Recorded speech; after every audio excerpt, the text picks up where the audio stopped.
The United States has laid out the conditions it expects Canada to meet during the review of their key free trade deal. Conditions the U.S. Trade Representative says must be met in order to keep CUSMA for the long term. The U.S. to lift those punishing tariffs on key sectors like steel, aluminum, lumber, autos. Alcohol, dairy, and energy, all three made the list of demands from the U.S. if it is to remain in the three-way trade agreement with Canada and Mexico known as CUSMA. The most unsettling aspect of this entire confrontation is that it didn't detonate following some climactic diplomatic meeting or heated public exchange broadcast across news networks. It detonated the moment Washington understood that Canada had ceased responding with any emotional reactivity whatsoever, because when Donald Trump's administration advanced a fresh set of requirements connected to the forthcoming USMCA review, the prevailing assumption within Washington's inner circles was that Ottawa would ultimately yield just as it historically had whenever serious pressure mounted, delivering incomplete compromises, requesting extensions, or discreetly attempting to dilute the conditions through backroom conversations. Instead, Mark Carney's administration delivered something considerably more calculated and considerably more destabilizing: a flat rejection of negotiating all 5 central requirements simultaneously. And the reason that particular moment registered so powerfully throughout North American financial systems is because it communicated that Canada was no longer engaging with this relationship as a junior ally attempting to maintain market access, regardless of the price, but as a nation actively constructing contingencies for a future where economic reliance on the United States no longer serves as the bedrock of its entire commercial infrastructure. What intensified the shock factor was the speed with which the atmosphere transformed immediately afterward. Because within just a handful of days, representatives in Washington abandoned the language of managing a standard trade checkpoint and started issuing public warnings about border enforcement mechanisms, import duties, origin certification protocols, and supply network ramifications, which immediately tells you something crucial. This was never designed to evolve into a genuine standoff. It was designed to evolve into another round of negotiations, where Canada incrementally surrendered positioning. And when that scenario failed to materialize, the entire equilibrium shifted almost instantaneously. The chronology surrounding all this carries more weight than most observers appreciate, because the USMCA review scheduled for 2026 was initially anticipated to be administrative in nature, almost tedious in its predictability, just another scheduled evaluation embedded within the trade framework that superseded NAFTA back in 2020. But across the previous 12 months, the review silently transformed into one of the most critical economic friction points across the developed Western Hemisphere. Initially, following Trump's return to executive authority and his restructuring of trade policy around protective tariffs, domestic production priorities, and stricter oversight of continental logistics networks. According to the framework provisions, all 3 member nations are required to determine whether to prolong the arrangement another 16 years, permitted to transition into annual assessments extending until 2036, or potentially allow the entire architecture to collapse entirely. And once Washington started indicating that continued access to American consumer markets might hinge on Canada delivering substantial concessions beforehand, Ottawa ceased treating the procedure like a standard extension and started treating it like a fundamental examination of national autonomy. That explains why Carney's rhetoric became so unusually unambiguous across recent months, particularly when he declared publicly that Canada was not a petitioner and would not permit the United States to unilaterally determine the parameters of the review process. Because underneath the media coverage, this is no longer fundamentally a disagreement about import duties. It is a disagreement about whether North America continues functioning as an interconnected economic organism or transforms into something far more conditional and unpredictable. What startled American negotiators most profoundly was not that Canada dismissed a single requirement, but that Ottawa had already invested months reinforcing precisely the sectors Washington planned to leverage, almost as though the entire approach had been forecasted well in advance. Dairy represents probably the most transparent illustration because U.S. representatives have devoted years challenging Canada's supply coordination framework, contending that tariffs ranging between 200 and 298% unjustly obstruct American dairy merchandise from penetrating Canadian consumer markets once quota thresholds are surpassed. And from a political standpoint, it appeared like straightforward leverage, because Trump has referenced those figures repeatedly during public addresses to characterize Canada as economically closed. But what Washington miscalculated was how profoundly entrenched the dairy framework sits within Canada's internal political structure, particularly throughout Quebec, where thousands of agricultural operations depend on regulated pricing mechanisms and predictable production allocations to remain viable. Rather than leaving that infrastructure vulnerable throughout negotiations, Canada effectively reinforced it through legislative measures and public declarations that rendered significant concessions nearly unattainable, even if Ottawa theoretically desired to propose them subsequently, which fundamentally altered the bargaining calculation because something that previously operated as a negotiable element suddenly became institutionally immovable. The identical pattern emerged within digital media. And this is where the financial stakes involved become genuinely staggering, because Canada's online streaming legislation and online news legislation are not ceremonial regulatory frameworks. They directly impact corporations like Netflix, YouTube, Spotify, Meta, and additional American digital platforms that overwhelm Canada's digital commercial landscape. Washington contended that the regulations disproportionately disadvantage U.S. enterprises by compelling them to redirect portions of Canadian-generated revenue into domestic content development and provide compensation to news publishers for content circulation. But from Ottawa's vantage point, the matter was never exclusively about revenue redistribution.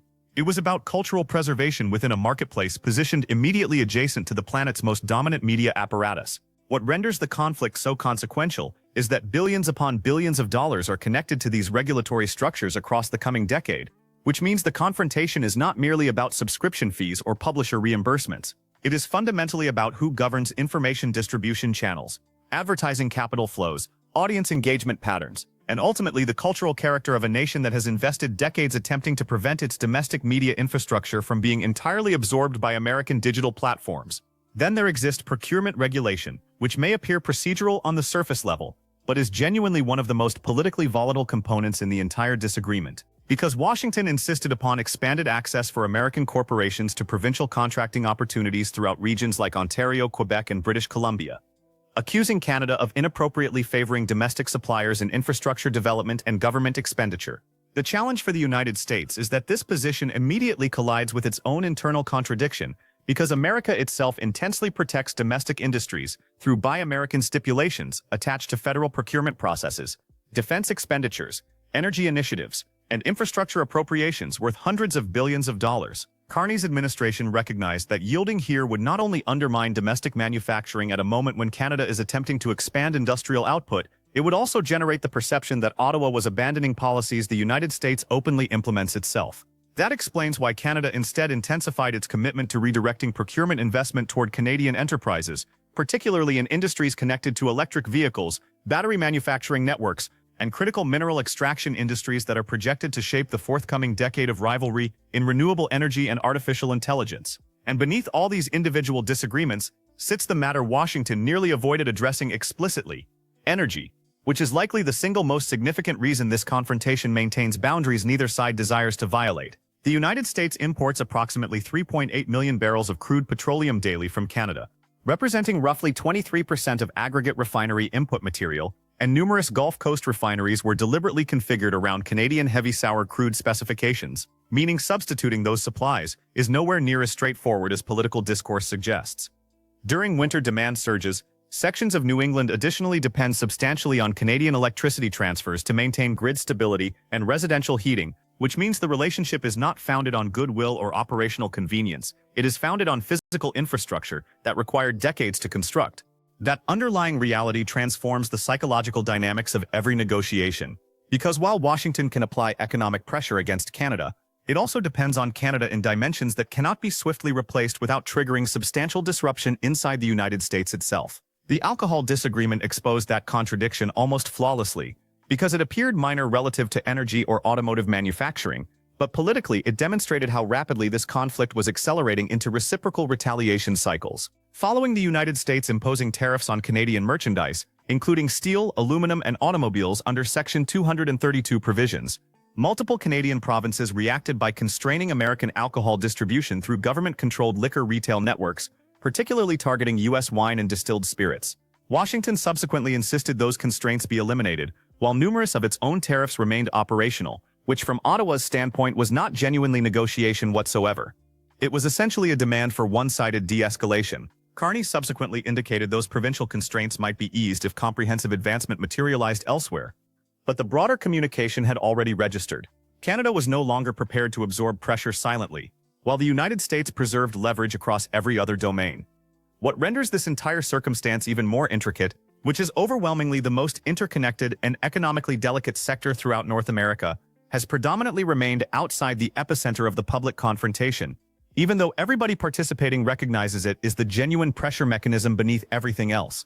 North American automotive production functions as a unified continental apparatus, where components can traverse borders multiple occasions before ultimate assembly, with Canadian facilities providing parts for American production plants, while U.S. operations transmit powertrains and electronic systems back into Canadian manufacturing operations, generating efficiencies that can serve tens of billions of dollars annually.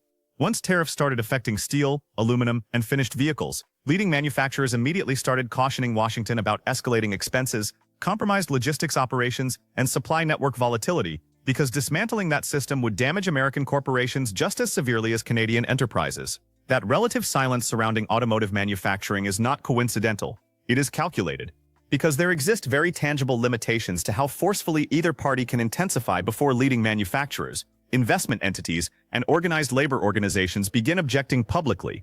And while most media attention concentrated on friction with Washington, something else was transpiring quietly in the background that may prove even more significant long-term. Canada started accelerating initiatives to diversify away from the United States entirely. For decades, nearly 75% of Canadian exports traveled into American markets, establishing a degree of reliance that influenced nearly every significant economic determination Ottawa executed.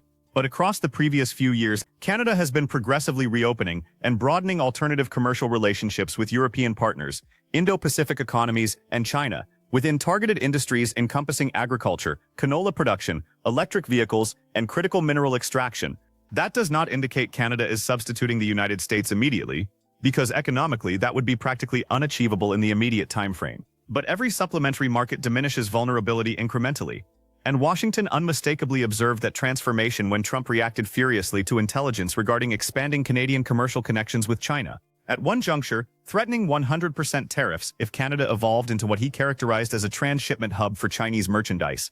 What rendered that moment particularly illuminating was how swiftly Ottawa clarified that it was not pursuing a comprehensive free trade arrangement with China, or breaching any existing USMCA stipulations, because Canada's strategy currently is not about selecting Beijing over Washington. It is about ensuring Washington comprehends Canada possesses alternatives. That distinction carries significance because diversification itself transforms into leverage, particularly once American industries start recognizing they could forfeit privileged access to Canadian consumer markets progressively if tensions persist escalating. You can already observe the psychological transformation materializing inside Canada politically as well, where discussions that once concentrated almost exclusively on safeguarding the U.S. relationship are now progressively centered around economic autonomy, domestic manufacturing capacity, and diminishing strategic vulnerability.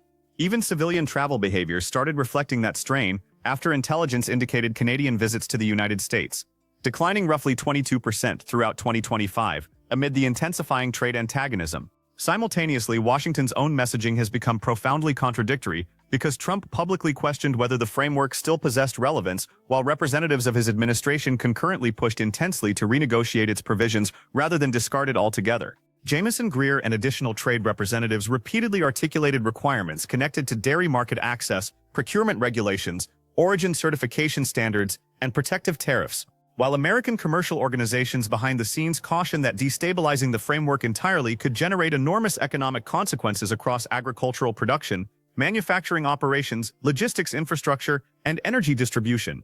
That contradiction carries significance because no administration invests months struggling to reshape an arrangement it genuinely believes possesses no strategic worth, particularly when the figures attached to North American commerce are so enormous.